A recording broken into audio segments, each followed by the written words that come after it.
Se nós pegássemos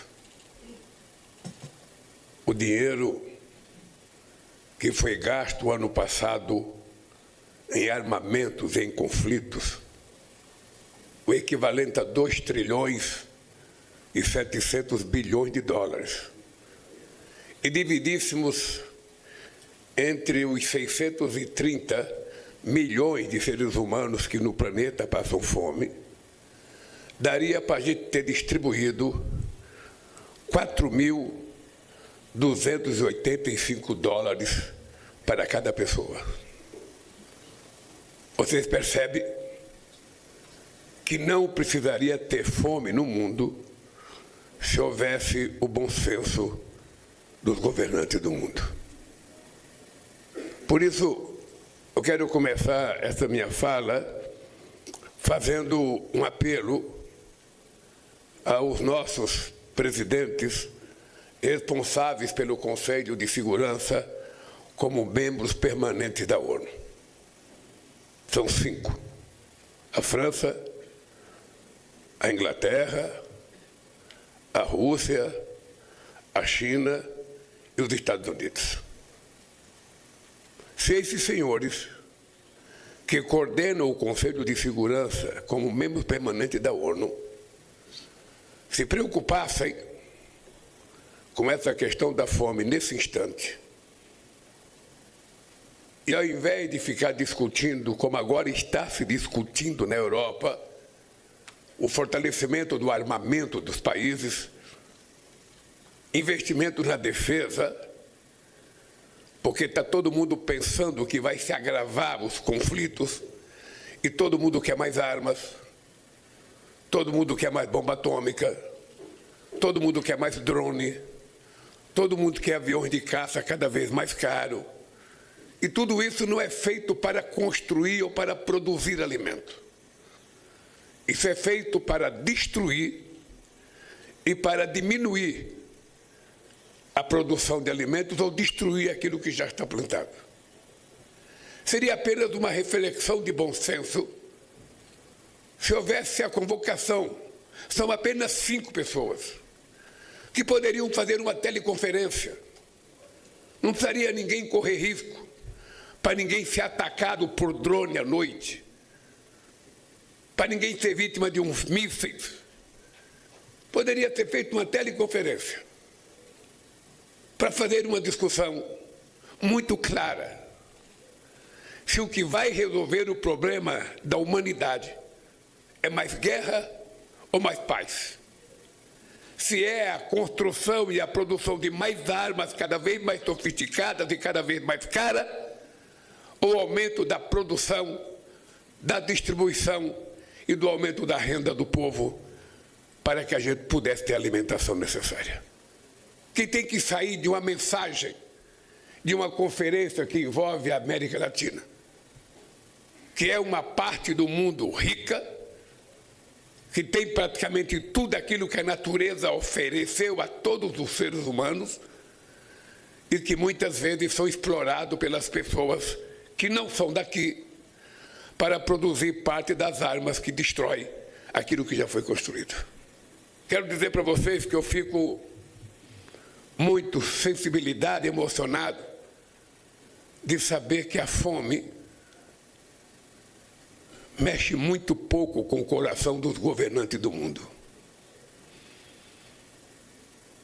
Mexe com muitos seres humanos individualmente, mexe com ONGs, mexe com igrejas, mas não sensibilizam muito o coração dos governantes. Porque as pessoas que passam fome, na maioria dos países do mundo, são tratadas como se fossem invisíveis. As pessoas não as querem enxergar. Se vocês não acreditam no que eu estou falando, quando forem discutir o orçamento dos países a que vocês pertencem, veja quanto é destinado para combater a fome e a pobreza. Porque para isso nunca tem dinheiro. Porque os famintos não protestam. Eles não estão organizados em sindicatos. Eles estão longe, muitas vezes, do centro de poder, não conseguem nem fazer passeata, não conseguem fazer protesto. Então as pessoas não se preocupam.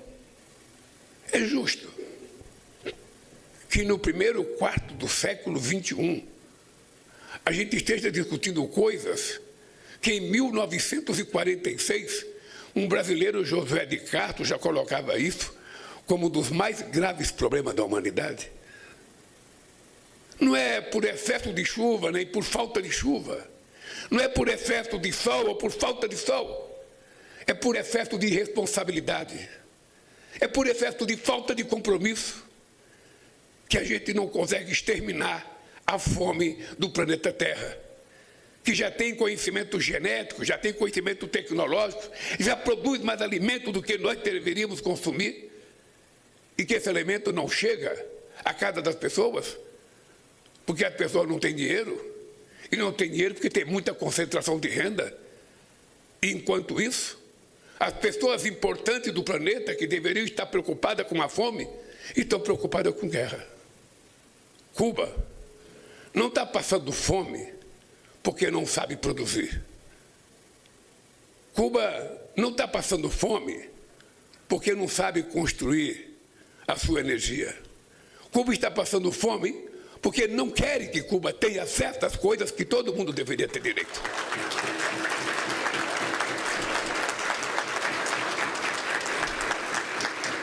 Mas vamos supor que não se cuida de Cuba por uma perseguição ideológica.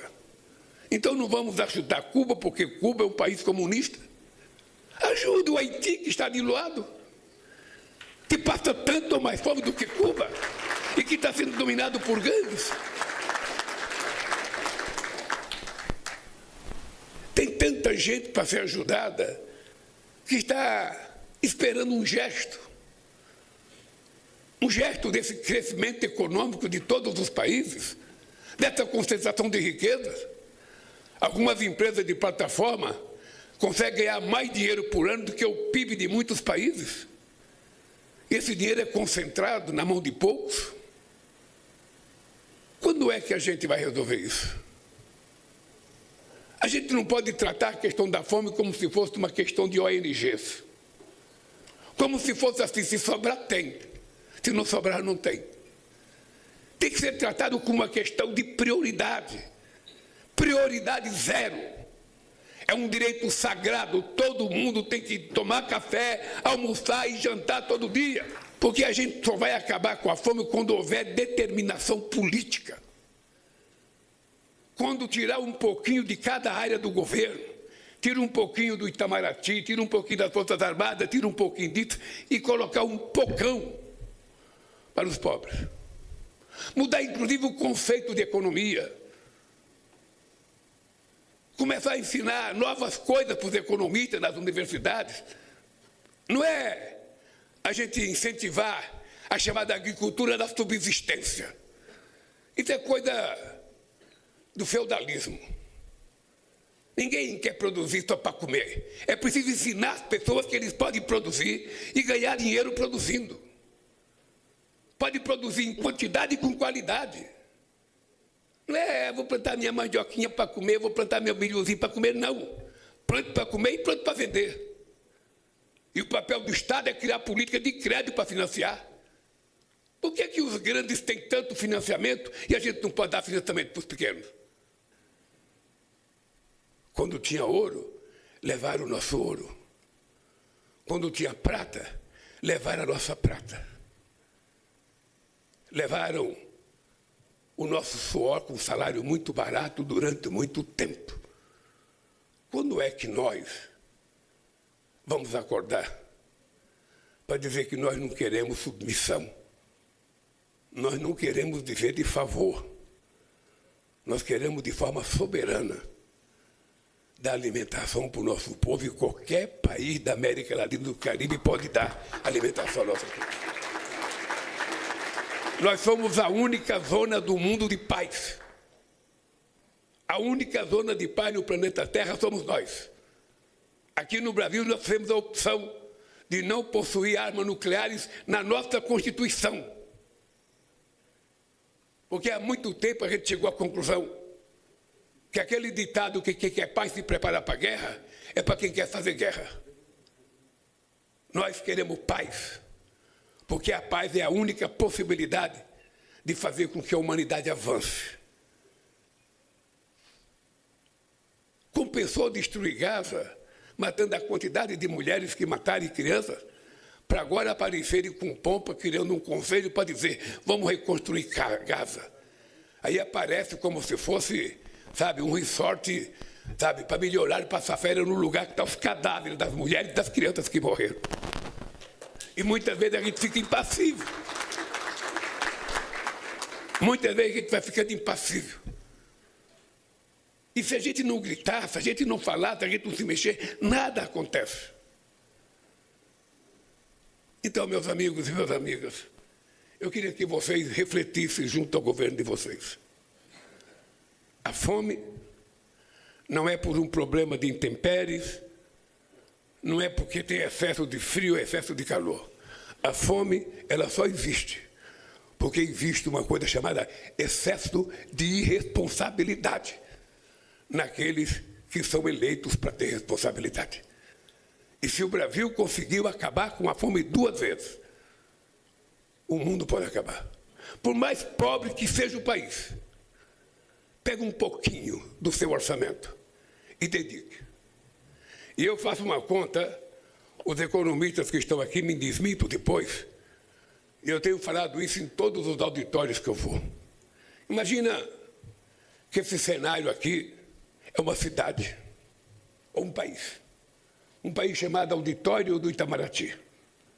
E nesse país moram 300 pessoas. E o orçamento desse país é de R$1 milhão. Se eu destinar esse R$1 milhão para uma pessoa, para a dona Janja, bem, então veja, se eu pego R$1 milhão e dou só para a dona Janja, que foi premiada como Champions nessa luta contra a fome, o que vai acontecer com R$1 milhão da dona Janja? Ela vai correr no primeiro banquinho que tiver, vai depositar R$1 milhão dela e vai ficar gastando juro todo mês ou todo ano. Ou seja, então você fez apenas um benefício para uma pessoa. Agora imagina se você pega esse R$1 milhão e distribui R$3.333 para cada um dos membros dessa cidade de 300 habitantes. O que iria acontecer? Todo mundo iria procurar um bar e tomar uma cerveja. Todo mundo iria procurar uma padaria, comprar um pão, uma loja para comprar roupa, ia pescar, comprar um peixe na peixaria do seu André de Paula. Ou seja, você distribuiria de forma mais justa e todo mundo usufruiria do orçamento. Seria muito simples se a gente não tivesse subordinado às orientações do FMI. Se a gente não tivesse sendo subordinado às ações do mercado. Porque o mercado começa dia 1º de janeiro preocupado com déficit fiscal e termina dia 31 de dezembro preocupado com déficit fiscal. Ou seja, para eles não existe pobre. Para eles não existe problema. Ou seja, vamos jogar nas costas do povo pobre, ele que paga o preço. E aqui no Brasil, companheiros, aqui no Brasil, nós temos muitos problemas ainda. Quando você vê esse documentário que nós mostramos aqui, quando você vê o discurso de todo mundo, sabe, é só parte da verdade. Outra verdade é que tem muitos problemas ainda. E que vai levar décadas para resolver. Mas se a gente não começar, a gente nunca resolve. A ONU não está cumprindo aquilo que está escrito na sua Carta da Criação em 1945.